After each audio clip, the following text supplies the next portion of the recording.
ఎండాకాలం అయిపోయింది, వర్షాకాలం వచ్చేసింది. ఇంక వర్షాలు అయితే మాత్రం ఆగకుండా పడుతుంది. సారీ ఇది రైనీ సీజన్ అని కన్నా క్రేవింగ్ సీజన్ అని చెప్పొచ్చు. ఈ రైనీ సీజన్ లో వచ్చే క్రేవింగ్స్ ఉంటాయి చూడండి, ఐ కాంట్ కంట్రోల్. మొన్న నైట్ అయితే ఫుల్ గా వర్షం, యాక్చువల్లీ మార్నింగ్ నుంచే స్టార్ట్ అవుతూ ఈవినింగ్ అయ్యేసరికి ఇంకా పెద్దది అయిపోయింది. ఇంకా నాకైతే క్రేవింగ్ స్టార్ట్ అయిపోయి బిర్యానీ తినాలని చెప్పి. కానీ ఆ వర్షంలో బయటకు వెళ్ళి తెచ్చుకోలేము, అలానే ఆ టైంలో ఇంట్లో వండుకుంటే చాలా టైం టేకెన్ కదా. స్విగ్గీలో ఆర్డర్ పెట్టుకో అంటారేమో, అసలు నా ఫోన్ లో స్విగ్గీ యాపే లేదు.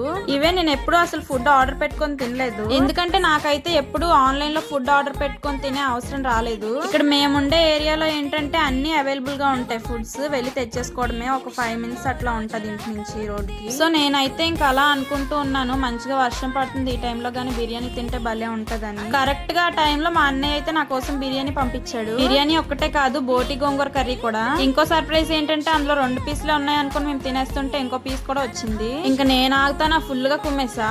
బిర్యానీ టేస్ట్ కూడా చాలా అంటే చాలా బాగుంది.